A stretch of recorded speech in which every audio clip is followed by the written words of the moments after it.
De acuerdo, vamos a dar comienzo a la clase. Buenas tardes a todos y a todas. Soy Adolfo Chautón, consultor de la Experience Facilitar la Ciudad Colaborativa, una iniciativa de Urban Social Design. Y hoy vamos a desarrollar la sexta clase que tiene como nombre Todos creamos, todos compartimos. Antes de empezar los contenidos propios de la clase, como todos los días, queríamos aprovechar para comentaros algunas cosas. En primer lugar, que estamos a partir de esta clase empieza el periodo en el que vamos a desarrollar la tercera tutoría, entre esta, la sexta y la octava clase. Desde la coordinación general del curso nos pondremos en contacto con vosotros para, una vez más, coordinar el desarrollo de esas tutorías y de esas clases.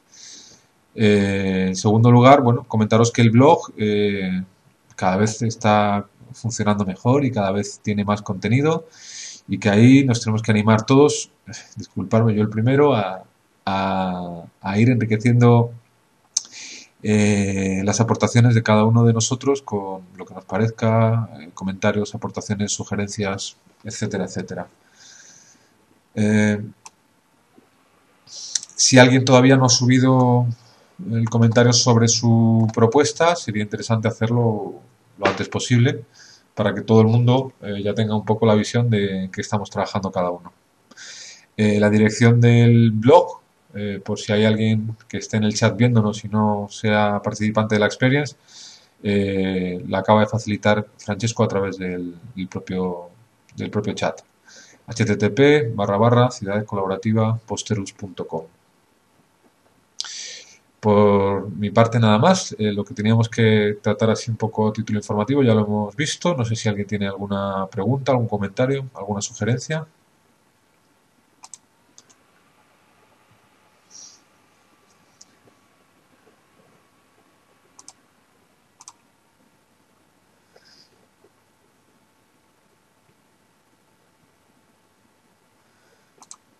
Bueno, como bien aclara Francesco, el blog es de acceso libre y abierto. Cualquier persona puede entrar y comentar aquello que le parezca oportuno. Y sería bueno pues que todos los participantes de la Experience subieran un comentario sobre su propuesta. Bueno, sin más, empezamos, si os parece, los contenidos de la clase.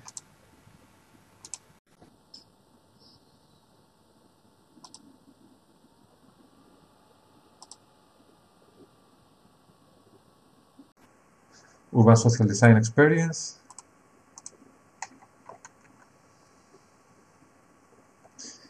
Facilitar la ciudad colaboración abierta en procesos de implicación ciudadana. Hoy trataremos la sexta clase, Todos creamos, todos compartimos, todos y todas, que se inspira una vez más sobre la cita que tenéis ahí.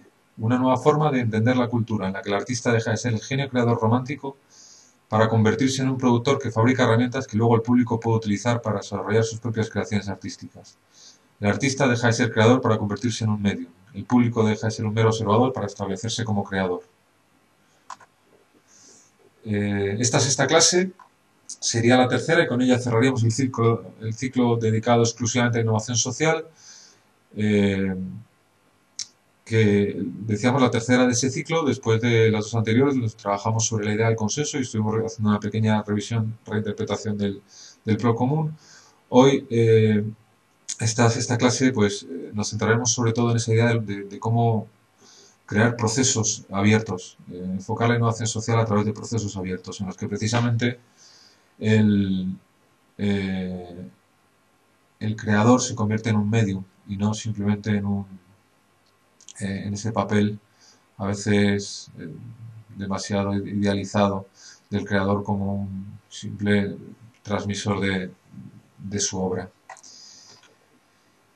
Lo que vamos a ver hoy, básicamente, bueno, a diferencia de otras clases, hoy los conceptos que vamos a manejar los vamos a ver súper rápido, muy rapidito, porque yo creo que son muy sencillos, pero sobre todo nos vamos a centrar más en repasar un poco a través de diferentes webs de qué estamos hablando y cómo concretamos estos conceptos.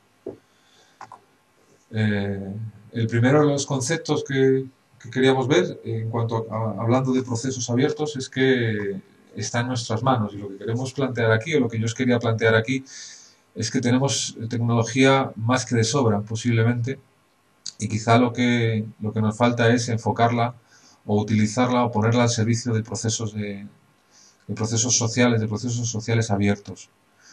Esta tecnología, como vamos a ver en la clase, eh, tiene una muy extensa gama de oportunidades, desde captadores de imagen, sonido, fotografía, que nos permiten realizar un sinfín de proyectos basados en aspectos multimedia, a otro tipo de elementos, otro tipo de tecnologías que nos permiten desarrollar incluso eh, proyectos con mayor complejidad y mucho más ambiciosos. Pero de alguna forma la idea que quería transmitir es que la tecnología hoy es más accesible que nunca, que su uso o su utilización está en nuestras manos y que precisamente de nosotros depende o no el ponerla al servicio de los procesos de participación o de los procesos de implicación ciudadana que nosotros diseñemos. Es cuestión de conocer bien los objetivos y de a partir de ahí intentar establecer cuál es la tecnología más apropiada, la que más se ajusta a nuestras necesidades. La democratización de estos medios realmente está provocando una revolución, porque si bien antes el acceso a esos medios de producción determinaba claramente otras muchas circunstancias, como por ejemplo la capacidad de generar conocimiento, de comunicar, ese tipo de cosas, hoy por hoy es la explosión que se ha generado por la amplitud de la oferta nos permite incorporar estas tecnologías a procesos de construcción, por ejemplo, de la identidad colectiva y comunitaria, de abrir los procesos de diseño, etcétera, etcétera, etcétera. El segundo de los conceptos que para mí eran clave en esa idea de abrir de los procesos y de la oportunidad que nos presenta de la oportunidad digital que se nos presenta para abrir esos procesos, es esta de que el código es poesía y el desarrollo en los últimos 10 15 años de todo lo que tiene que ver con el desarrollo de software libre y las comunidades virtuales que están desarrollando software libre de todo tipo. No solo sistemas operativos, sino todo tipo de programas, todo tipo de plataformas, etcétera, etcétera, etcétera. Hasta el punto de que este concepto de que el código es poesía ha traspasado los límites de Internet y, como veremos, está empezando a aterrizar y a afianzarse en entornos físicos. Esa es una de las claves a la hora de hablar de procesos sociales abiertos. El código es poesía y lo que nos une es precisamente ese interés por generar códigos compartidos que cualquiera puede reapropiarse y puede transformar y readaptarlos a su propia necesidad, tanto específica como colectivo, como específica eh, como personas que vivimos en un determinado hábitat y no en otro. Eh, Code is Poetry fue una cita de Matt Mullenberg, como figuraba ahí, y para mí es el segundo de los elementos clave. El tercero de los elementos clave es que estamos en una época de compartir.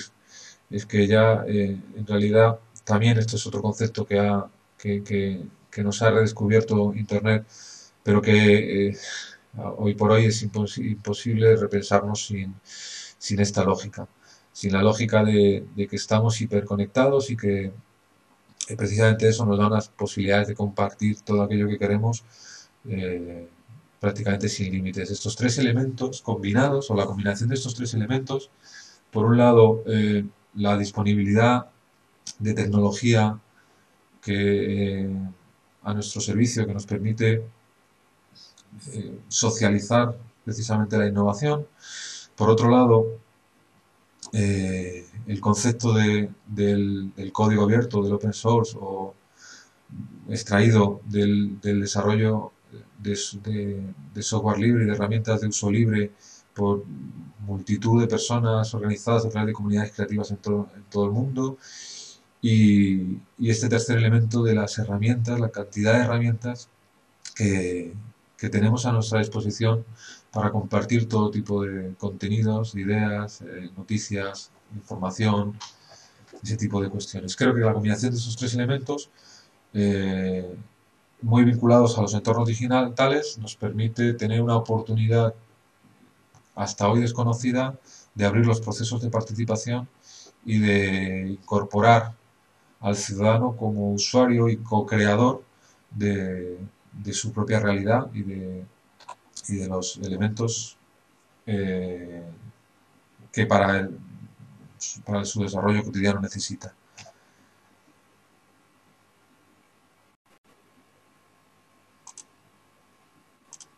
No sé si hasta ahora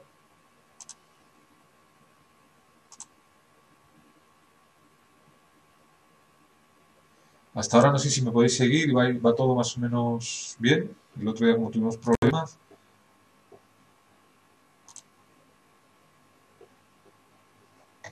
me gustaría que me dijerais si va todo bien, si me estáis siguiendo bien.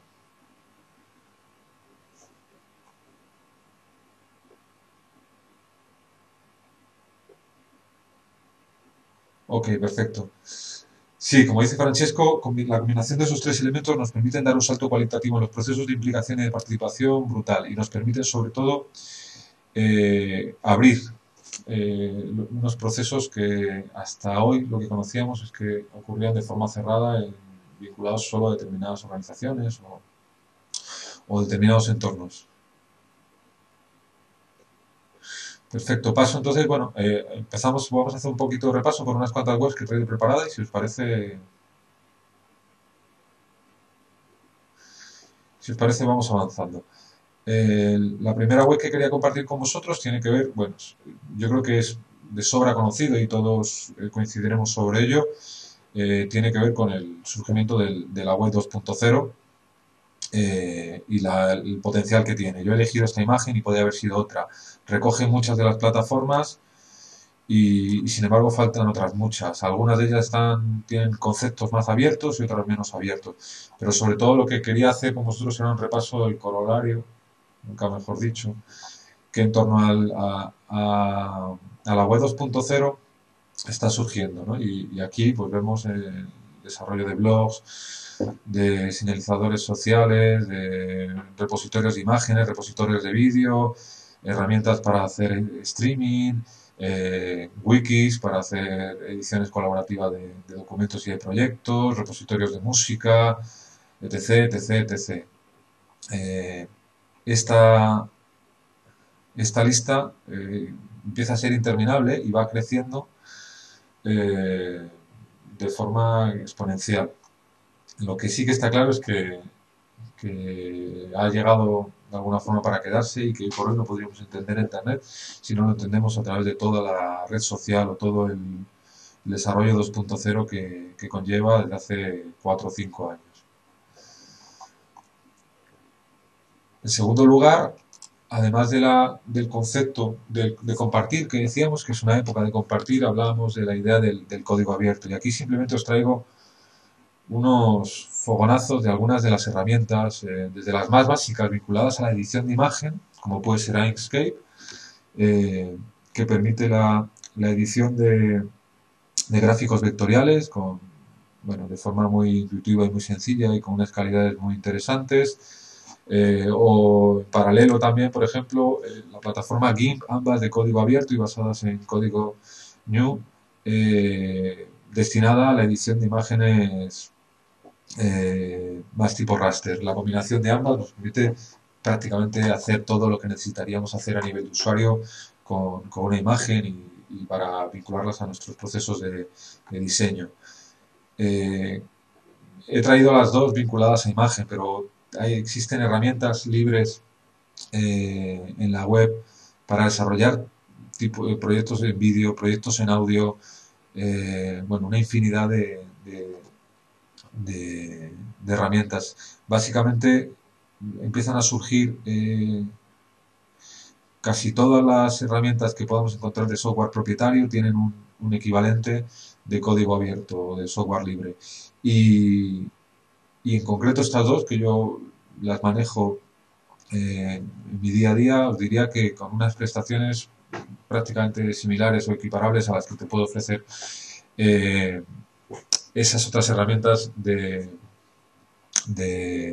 código de software propietario. Siempre hablamos de un uso no absolutamente profesional ni al más alto nivel de exigencia profesional, pero sí para el nivel de exigencia que nosotros podemos tener a la hora de la construcción de nuestros procesos y a la hora de compartir o de abrir esos procesos de diseño, por ejemplo, a usuarios no demasiado avanzados en el uso de la tecnología.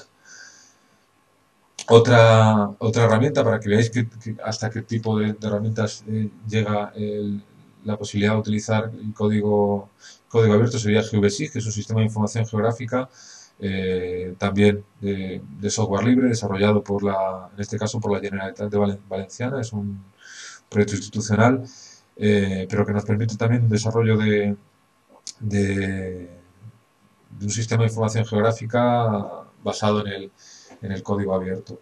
Aquí os quería traer también, me parecía interesante compartir con vosotros esta web.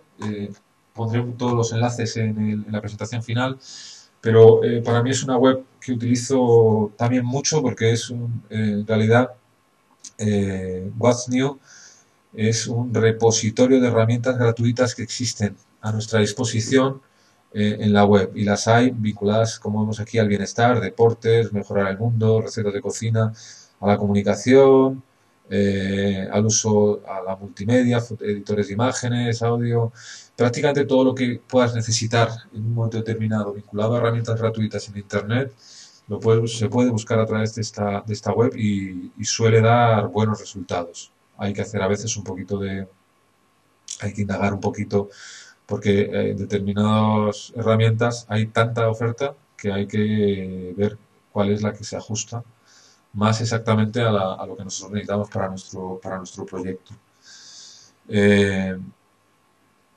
Otras herramientas ya con un nivel de usuario más avanzado, que esas que hemos estado presentando antes, podrían ser, por ejemplo, Processing o Arduino, que son plataformas, como dice ahí, una plataforma electrónica abierta para la creación de prototipos que sobre todo permiten, por ejemplo, generar situaciones de interacción o interactivas. ¿A qué nos referimos con esta interacción? Bueno, si os parece, lo que hago es que vamos a poner un pequeño vídeo, que yo creo que es la forma en la que más claramente a lo mejor vamos a poder ver esto.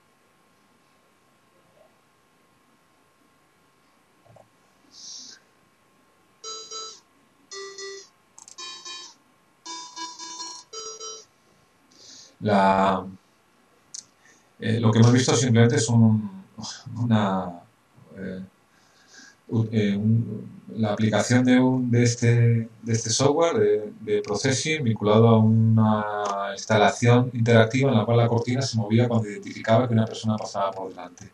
Este tipo de elementos incorporados a procesos de participación nos pueden ayudar precisamente a hacer que la gente se cuestione en determinados espacios o entornos del espacio público qué es lo que está ocurriendo, llamar la atención, por ejemplo. Este podría ser uno de los desarrollos. A partir de aquí podríamos prácticamente hacer casi todo aquello que nos propusiéramos. En realidad, lo que sustenta todo esto que estábamos hablando es todos estos desarrollos de software libre y de tecnología accesible que tenemos a nuestro servicio y esas herramientas para compartir. Pero ahora mismo a nuestro alcance tenemos, la verdad, una cantidad de posibilidades que, que prácticamente eh, los límites son los que nosotros nos marquemos a la hora de diseñar nuestros propios procesos. Quería compartir con vosotros también aquí algunas propuestas que yo creo que combinan muy bien o todos estos elementos de los que estamos hablando o alguno de ellos. Voy perdonadme.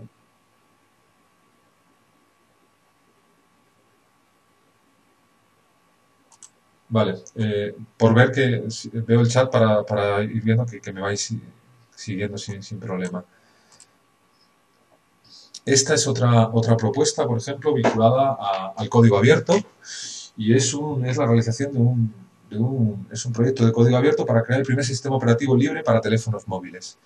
Imagino que todos conocéis sistemas operativos vinculados a ordenadores, todo lo que tiene que ver con Ubuntu, eh, por ejemplo, Linux en Extremadura es un proyecto de software libre que está vinculado a un proyecto educativo. Bueno, eh, las comunidades, como decíamos antes, de desarrolladores de software libre en todo el mundo están proponiéndonos o haciéndonos accesibles elementos tan dispares como un software para hacer gestión del territorio, como podría ser el SIG, o se está abriendo el código, por ejemplo, para que cada uno pudiera tener su móvil abierto para que lo pudieras personalizar, donde a partir de aquí pues, empezáramos a poderle combinar todo este tipo de elementos. Un software de diseño, de diseño de imágenes, con otro de interactividad, etcétera, etcétera, etcétera. Eh, pero también para hacer no solo software, sino, por ejemplo, determinados elementos de hardware. Y aquí empezamos a ver eh, unos desarrollos que cada vez están siendo más interesantes sobre elementos vinculados al do it yourself, a lo que tú te puedes hacer tú mismo, pero que están saliendo de los entornos puramente digitales y están aterrizando sobre entornos físicos. Eh, la reflexión que de alguna forma quería yo volcar en esta clase es precisamente lo que decimos, la capacidad, la posibilidad que tenemos de abrir los procesos y de estimular la creatividad de las personas que participen en ellos, apoyándonos en todo tipo de herramientas libres que tenemos a nuestro acceso. Y aquí, en este sentido, para mí es muy importante la figura de las personas creativas o que tradicionalmente vinculamos al mundo del arte, no tanto porque ellos ejerzan el monopolio de la creatividad, sino porque sí que conocen cómo son los procesos creativos. Y a partir de aquí, lo que de alguna forma me parece interesante es proponerle a estas personas que abran sus procesos también, su forma de ser creativos al intercambio con otras personas. Os quiero poner un vídeo también, muy interesante, creo.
entonces había como un entusiasmo, ¿no? Desde que poder utilizar la misma forma.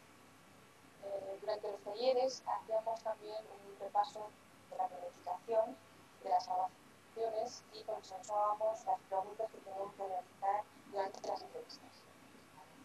Pues para la metodología de la grabación, lo que hacíamos era que dividíamos el grupo en subgrupos de 4 o 5 personas, y cada grupo tenía su propio móvil, y ellos definían antes del día de la grabación qué es lo que iban a grabar, si iban a hacer una entrevista, pues preparaban las preguntas, nosotros apoyábamos en esa labor de planificación, y luego en el día de la grabación pues dividían las tareas. Uno grababa, otra hacía las preguntas, otra contaba el nombre del entrevistado, por ejemplo, y otros datos que podían ser útiles luego a la hora de la edición.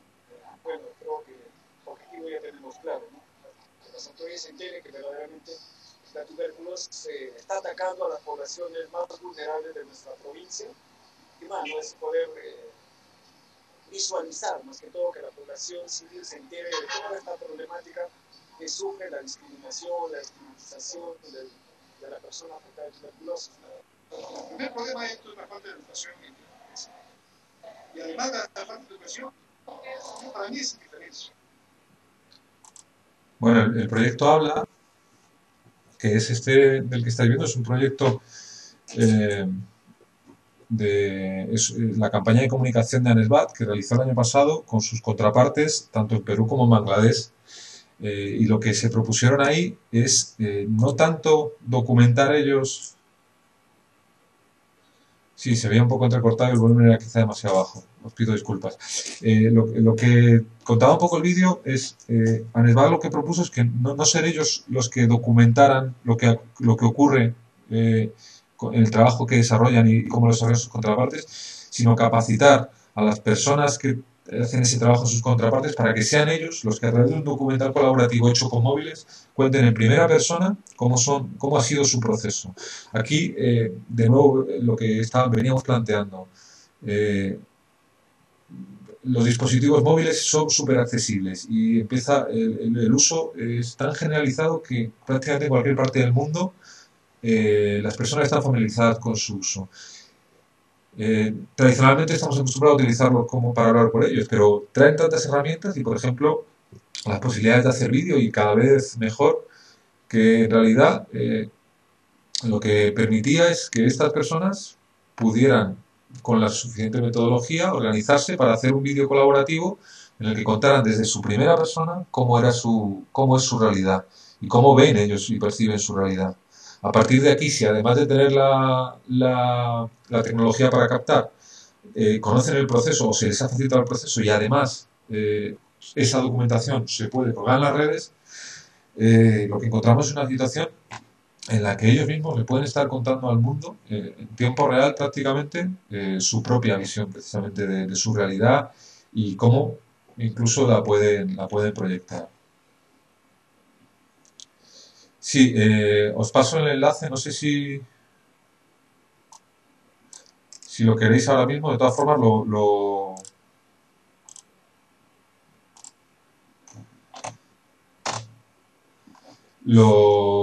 pondremos todo en la presentación, ¿vale?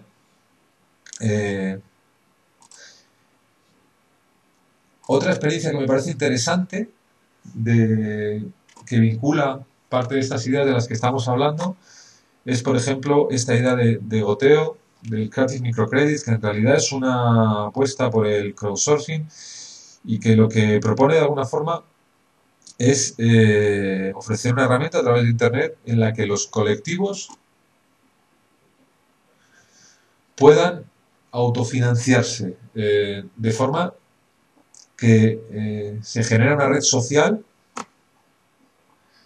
por aquí lo explica, se genera una red social en la que quien está interesado en desarrollar un proyecto lo propone, pide o plantea las necesidades que tiene y es la red la que de alguna forma, cada uno de los elementos distribuidos en esa red va aportando esa pequeña gota, ese goteo del que habla el proyecto con la finalidad de hacerlo posible. Realmente, bueno, es una plataforma bastante reciente, pero muy, muy interesante. Ofrece las metodologías también abiertas, se basa en la filosofía del código abierto, se basa en las posibilidades de Internet y, y en su desarrollo también utilizan, bueno, lo que decíamos de tecnologías súper accesibles. Vamos viendo cómo son proyectos en los que se va aterrizando esos conceptos que estaban en la red, como hablábamos el otro día, y van apareciendo en proyectos que se están desarrollando y que están en el día a día y que tienen un potencial importante. Otro proyecto, creo que muy en esta línea, es precisamente este proyecto de ecosistema urbano de 1000 Square, que combina muchos de estos elementos también.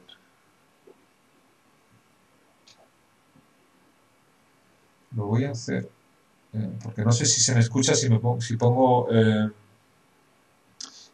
pantalla completa. Pero, ¿qué es 1000 Square? Es un proceso de participación que combina la creatividad local y global, como veis ahí, para diseñar el futuro de una ciudad. Lo que de alguna forma, ¿cómo lo hace? Planteando una red social que tiene una parte local y una parte virtual, donde se combinan las ideas y se organizan a través de bases de datos y talleres para acabar generando una propuesta que desarrollar para ubicar en un espacio público. Un prototipo sobre el que la ciudadanía de ese municipio puede seguir opinando para saber si finalmente ese es el elemento identitario que hay que colocar sobre, sobre esa plaza. Es otro, creo, muy buen ejemplo de lo que estamos diciendo. Gracias, Francesco, por dar el enlace. Vuelve a ser el concepto de código abierto, vuelve a ser el enlace para prototipar de, de tecnologías muy accesibles y vuelve a ser el enlace de un mundo hiperconectado donde podemos compartir todo aquello que queremos. Una muy buena, creo, síntesis de estas cuestiones que estamos hablando. El último de los casos que os quería traer es el Fab Lab House, que es incluso un pasito más allá, es quizá el futuro de estos planteamientos que estamos haciendo, porque el Fab Lab House lo que propone ya además no solo es que abramos el proceso de diseño y no solo vinculado a entornos más o menos digitales, sino que además lo hagamos en procesos de fabricación digital, es decir, nos apoyemos sobre la fabricación digital, sobre esa idea del fabbing, para construir realidades físicas completamente adaptadas a nuestras necesidades. También hay un vídeo. Voy a quitar los otros vídeos que teníamos para intentar poner este vídeo.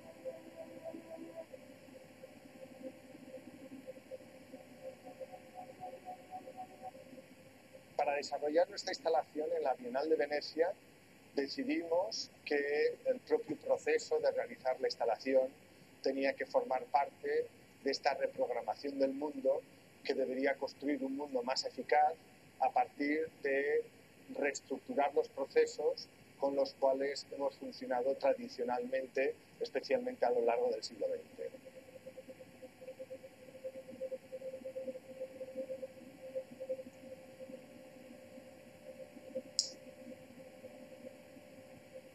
Queremos llevar los sistemas de inteligencia distribuidos al mundo físico con con el fin de construir un mundo más eficaz.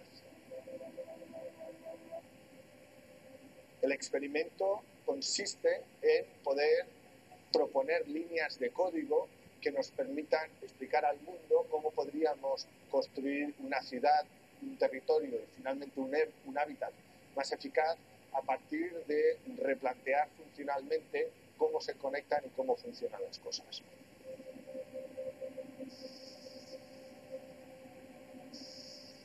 Decidimos que todos los objetos deberían ser fabricados en el Instituto de Arquitectura Avanzada de Cataluña por toda una serie de investigadores y colaboradores que permitieran hacer de la propia construcción de la instalación un experimento de reprogramación del mundo sin tener que depender de grandes fábricas que produzcan o que construyan la arquitectura.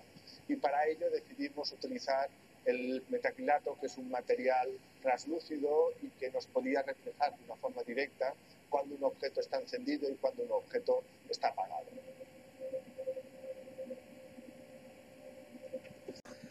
Para ello decidimos construir a escala real una planta de un edificio de viviendas para jóvenes con espacios compartidos, teniendo partes privadas y partes que usas junto con otras personas.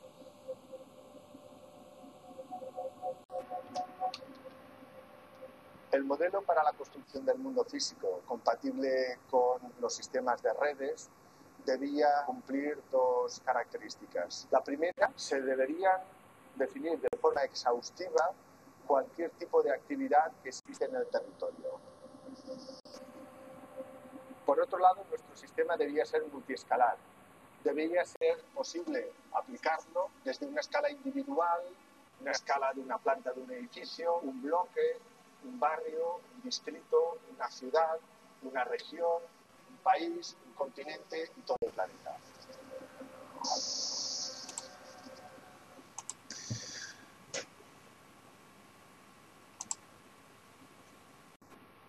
Bueno.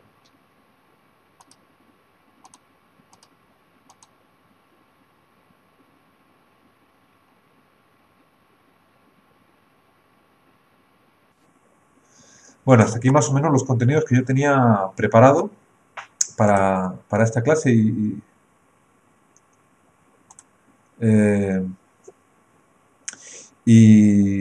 a partir de aquí a vuestro servicio. Más o menos lo que quería es haceros una visión como desde lo más básico, que es por ejemplo, una herramienta de diseño vectorial de imágenes, cómo hay una amplia gama de posibilidades que nosotros incorporar a nuestros procesos de participación para abrir precisamente dentro de esos procesos de diseño la posibilidad de que usuarios entren a hacerse desde el logotipo de su colectivo, si fuera nuestro interés, hasta, por ejemplo, construirse su propia casa a través de procesos de Fab Lab o vinculado al espacio público, hacerse la señalética de su carril bici, por ejemplo. Entonces, a partir de aquí, es un poco lo que os quería plantear. Estoy abierto a preguntas y a cualquier cosa que queráis que comentemos.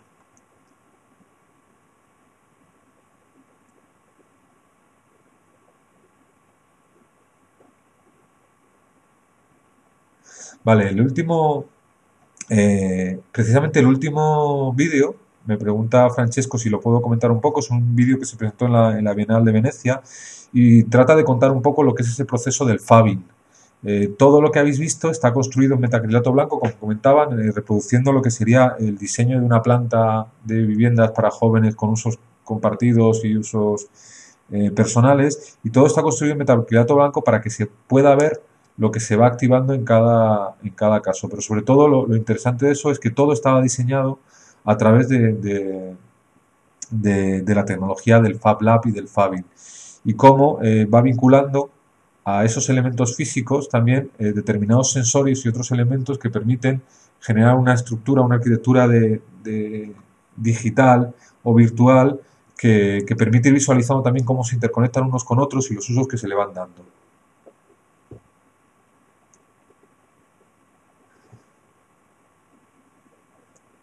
No sé si Francesco y Sonia os os vale. De todas formas, os pasaré el enlace también para que lo podáis ver tranquilamente y para que podáis ver en esa misma web hay un montón de vídeos vinculados al tema del Fab Lab y del Fabbing, por ejemplo, alguno explicando cómo se realizó en la Fab Lab House.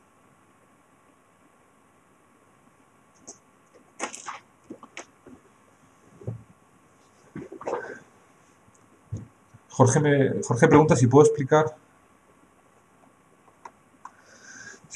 un poco más lo del Fab Lab, sobre todo el proceso de construcción participativo, cómo fue. No sé exactamente a qué te refieres, así es la Fab Lab House, que no lo conozco. Yo os traigo la experiencia de Fab Lab House para que veáis a lo que se puede llegar a hacer en un proceso de fabricación digital, que es lo que es el Fab Lab, un laboratorio de fabricación digital. Yo lo que planteo es que la fabricación digital en realidad es un software que está vinculado a lo que se llaman impresoras 3D en 3 dimensiones, que son fresadoras, cortadoras, pero que nos permiten, a través de ese software, diseñar a medida las piezas que queremos que esa herramienta nos corte. En el vídeo que hemos visto eran esas piezas de metacrilato blanco.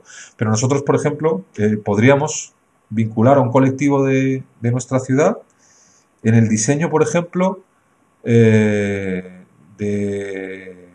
una pérgola que queramos poner en el parque, donde está, o sea, en un espacio público asociado a un colectivo de vecinos, por ejemplo. Entonces, lo que nos permite, y ahí es donde a mí me parece que es interesante esta cuestión, nos permite abrir el proceso de diseño. Nos permite plantearle al usuario, si lo quiere así, de esta forma o de esta otra. El abrir el proceso de diseño, en definitiva, lo que nos permite es dar un paso de gigante en cuanto a la implicación del usuario final con el elemento que se va a situar en el espacio público o vinculado o en la cercanía del espacio público en el que habita. El potencial de esto es que, existiendo ese programa de diseño, aquello que queramos construir, los límites están prácticamente en nuestra demanda, en nuestra imaginación. Y el poder hacerlo de forma organizada y sistematizadamente con colectivos, para mí creo que tiene un valor enorme. Ya digo, ahí podemos trabajar en esos procesos desde el diseño, simple diseño del logotipo y trabajarlo a través de programas de software libre, a la edición colaborativa de libros, a la edición colaborativa de móviles. Incluso, que es la parte del 1000 Square que a mí me parece más interesante, es que nosotros podemos abrir multitud de procesos basados en proyectos de código abierto o de software libre, focalizados a generar, por ejemplo, una intervención física que podemos acabar concluyendo con estos procesos de Fab Lab o de Fabbing.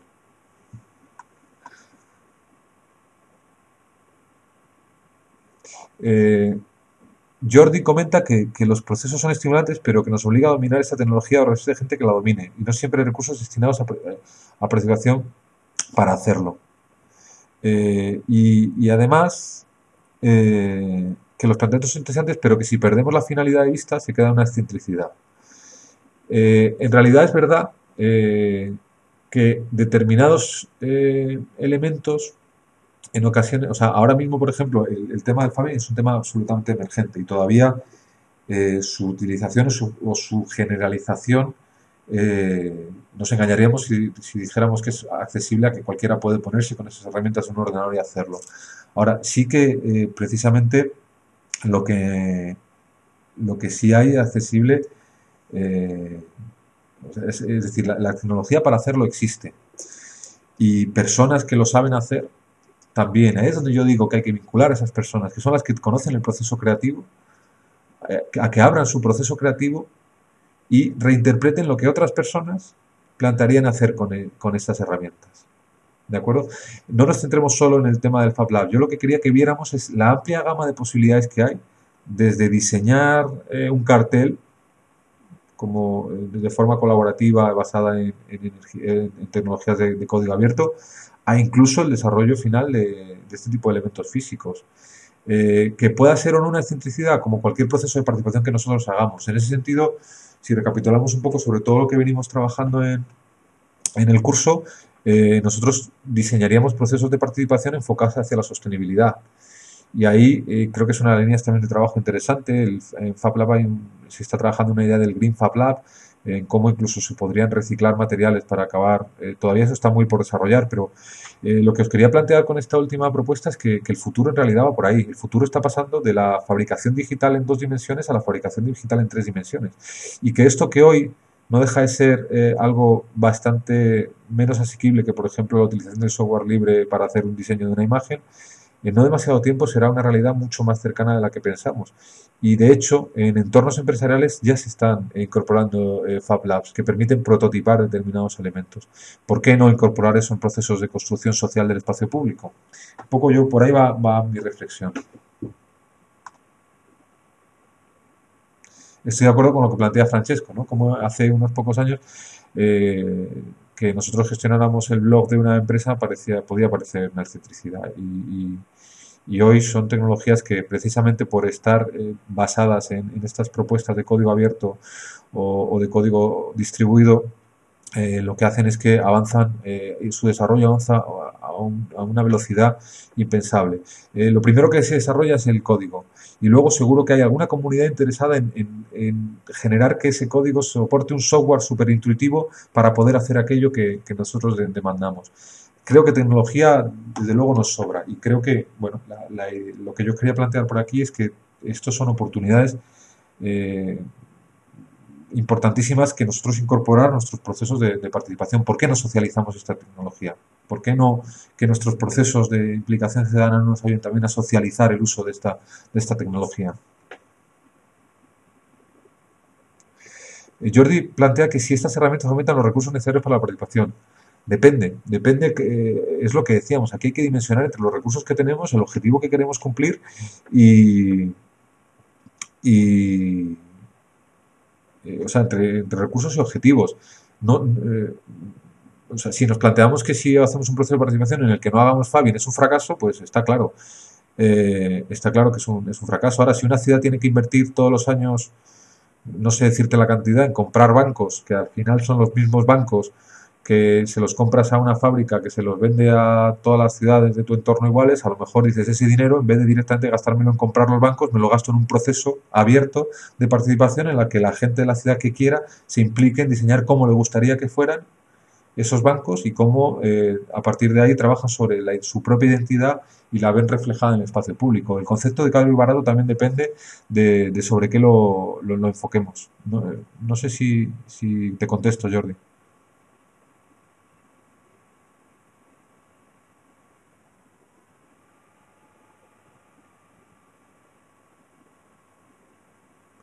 Aquí el planteamiento sobre todo es, creo que si lo vemos en una dimensión amplia, lo que se ofrece es una puerta, una posibilidad, por ejemplo, de repensar todo aquello que venimos haciendo y que lo venimos haciendo de forma automática y a través de procesos muy cerrados y muy lineales. Tengo un distribuidor que siempre me da, que es el que me da las baldosas. Si de repente nosotros, ¿por qué no incluimos a los usuarios, a la gente que va a usar ese espacio público? O, por ejemplo, en la rehabilitación de una iglesia del siglo XVIII, a través del Fabing podemos hacer algún tipo de elemento que nos ayude a customizarla de forma efímera sin que la arquitectura de ese espacio sufra, pero que a la vez nos permita que haya personas que piensen que han intervenido en la reconceptualización de ese espacio. Bueno, creo que abre muchas posibilidades.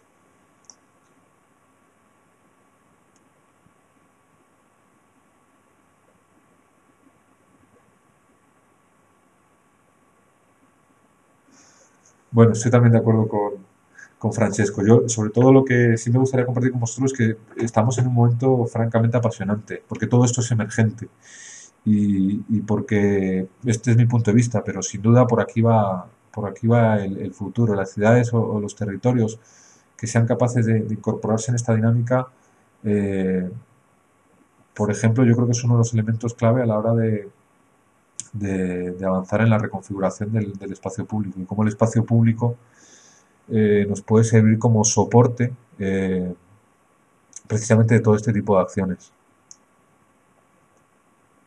Además, bueno, estoy muy de acuerdo con lo que Francesco está planteando a través del chat, de que en realidad también el hecho de abrir estos procesos, incorporar a usuarios en el diseño, nos permite avanzar en la reducción de esa brecha tecnológica. Porque al final no deja de ser una manera sencilla y casi jugando de aproximarle la tecnología a las personas. Por eso decíamos del aprender haciendo, que es un concepto que venimos trabajando, pero también hablamos de ese concepto de socializar la innovación. De no hacerlo así, de no abrir esos procesos tecnológicos, precisamente quizá corremos el riesgo de caer en el otro extremo, que es que la brecha digital se acreciente.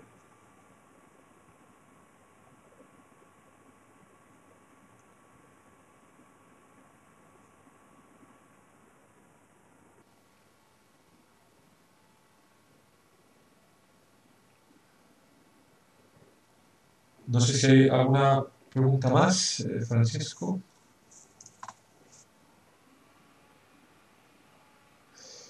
Me parecía interesante también, creo que otro de los elementos interesantes a la hora de incorporar en procesos en espacios públicos, por ejemplo, es el tema de la interactividad. Cómo a través de la tecnología podemos generar interacciones de todo tipo, desde las más cercanas a la intervención artística a, por ejemplo, interacciones que nos permitan conocer el funcionamiento del metabolismo urbano de un determinado espacio en función del uso que nosotros hagamos de él. Por ejemplo, el consumo de agua, por ejemplo, ese tipo de cuestiones. Ahí creo que de nuevo se abre un mundo de posibilidades francamente por descubrir.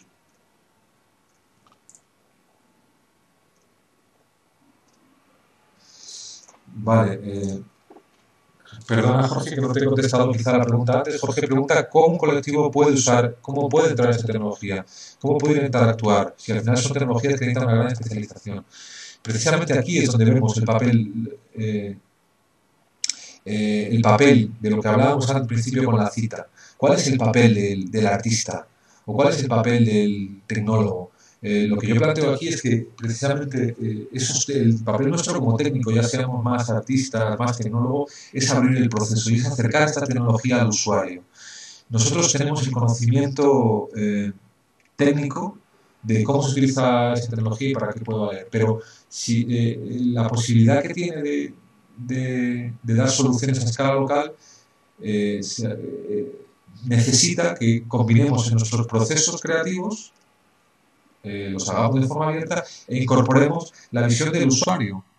El experto el experto de urbanismo sobre una calle es el usuario, es el vecino que vive allí.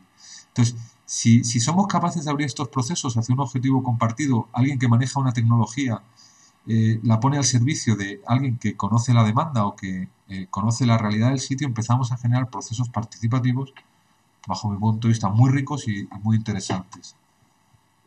No sé, Jorge, si te contesto o si estás de acuerdo o si todo lo contrario.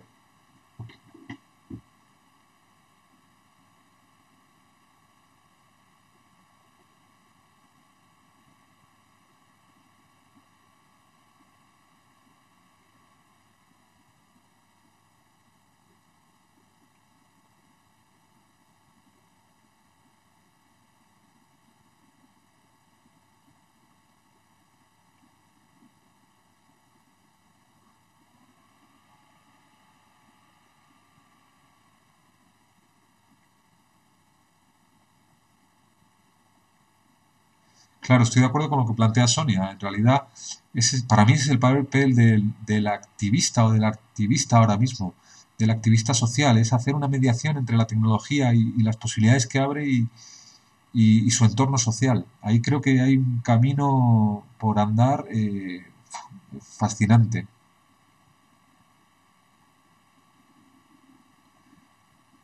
Eso es, Jorge, sería un poco esa idea y cómo hibridamos el proceso entre un proceso técnico, que es lo que tradicionalmente se vinculaba más a entornos de empresa o de fabricación, y un entorno social. Eso hasta hoy ha estado separado, pero hay unas posibilidades, precisamente la liberación del código de este tipo de cuestiones y por lo tanto el que no lleven aparejados unos costes económicos tan grandes, lo que nos permiten es fusionar, hibridar esos procesos y generar las soluciones a medida súper adaptadas a la demanda, que yo creo que desde luego merece la pena profundizar.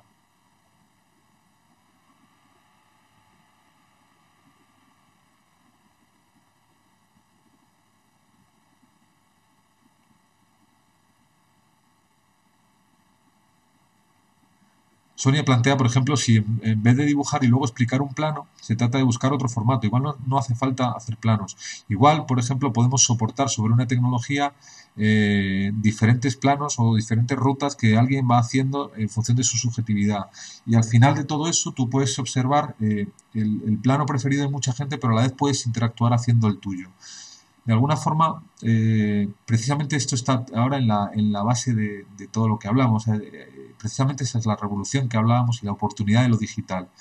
Eh, Porque nos permite eh, lo que decíamos, abrir el proceso a la visión de un montón de personas que cada vez están hiperconectadas en cualquier lugar del mundo. Por eso os decía que para mí este tipo de planteamientos ahora mismo nos ofrece unas realidades que prácticamente no tienen límites, sobre todo porque es que es una cuestión absolutamente emergente que está empezando a ocurrir, de lo que están empezando a ocurrir las experiencias en estos momentos.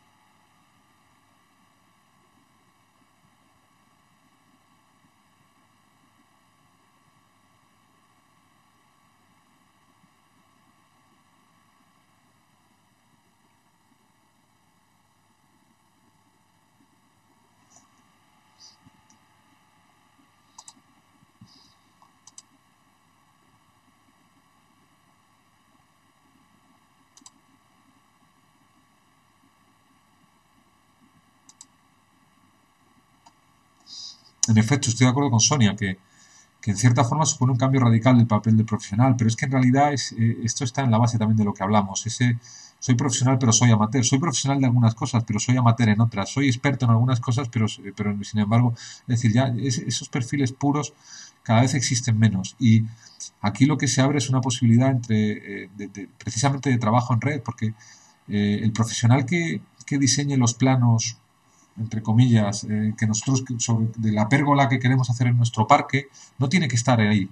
Nosotros podemos hacer de mediadores a través de Internet con una persona que a su vez reinterprete unos planos que le mandamos enviados o bocetados en un papel y desde Noruega nos los reinterprete para poder meterlos en una impresora digital y acabar sacando nuestra pérgola y construirla luego todos juntos. Ese tipo de posibilidades realmente, bueno, todavía parecen como utópicas, yo creo que hoy son una realidad, pero hace nada eran absolutamente impensables.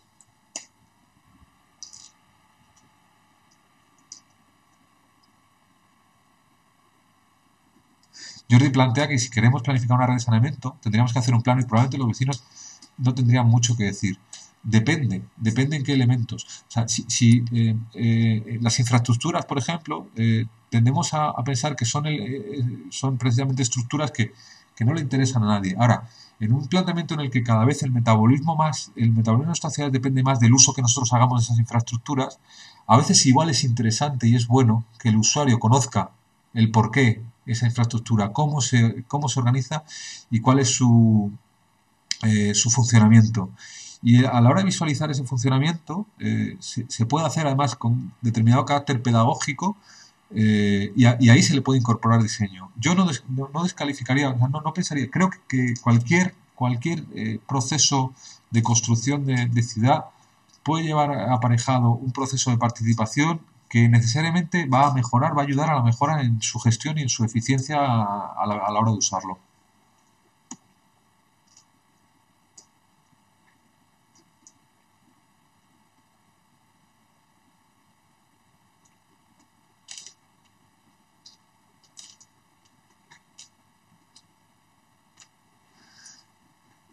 Sí, es interesante lo que plantea Sonia, ¿no? De que a veces los técnicos desarrollamos materiales que hay que tener un perfil técnico para conocerlos. Yo creo que uno de los mejores ejemplos de eso, por ejemplo, es el planeamiento urbanístico, tal y como lo conocemos ahora. Se abren procesos de participación. La ley dice que tiene que haber un proceso de participación de un mes para la aprobación de un plan general.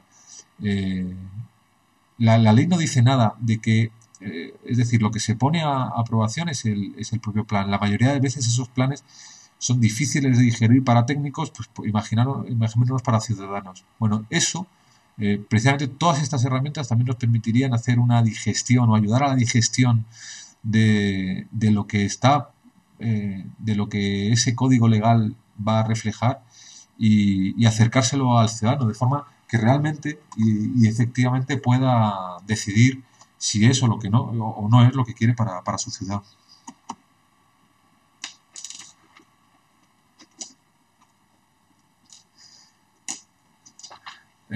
Jordi plantea si el técnico, con lo que estamos planteando, pierde su papel. En absoluto. Yo creo que el técnico sigue teniendo su papel. Lo que de alguna forma este tipo de planteamientos nos permite es que además el técnico reciba un feedback de información que normalmente no tiene sobre cuál va a ser el uso final de lo que tiene que plantear. En vez de plantearlo él sentado, cerrado en un despacho, podemos abrir el proceso y podemos recoger información necesaria y significativa que ayude a la hora de diseñar esas infraestructuras. Al final lo va a diseñar el técnico y alguien tiene que firmar esos planos. Esos planos conllevan una responsabilidad. Totalmente de acuerdo. Pero si nosotros hemos abierto el proceso, tendremos información más relevante y a la vez el usuario final sentirá que ha sido parte, que se le ha tenido en cuenta y conocerá el por qué las cosas se hacen de una determinada manera y no de la otra. Yo creo que por ahí va un poco uno de los quid de la cuestión.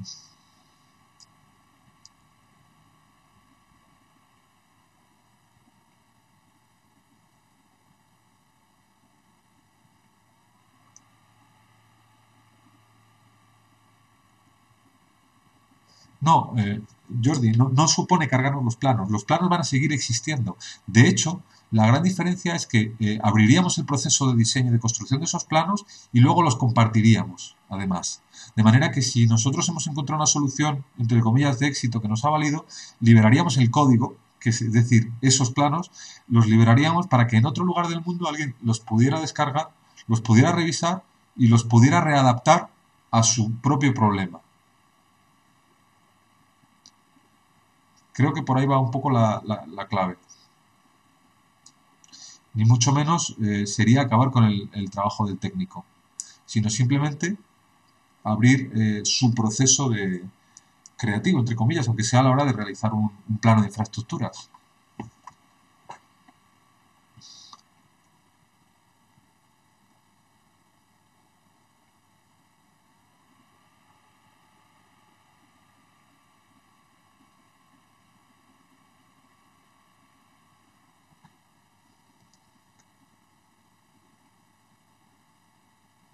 Bueno,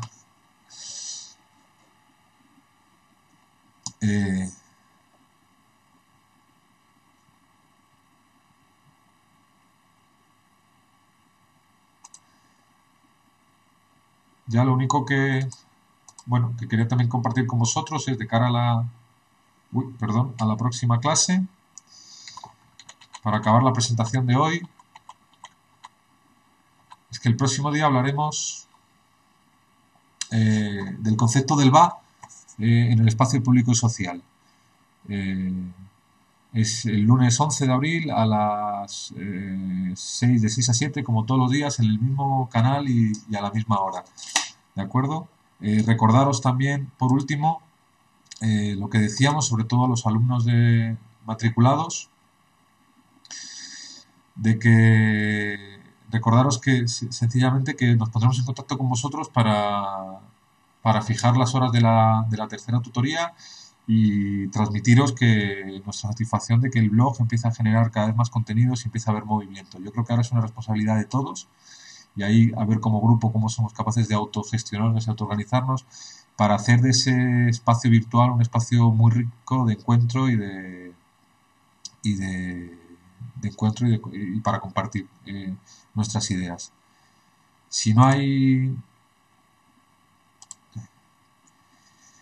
hay ninguna otra pregunta,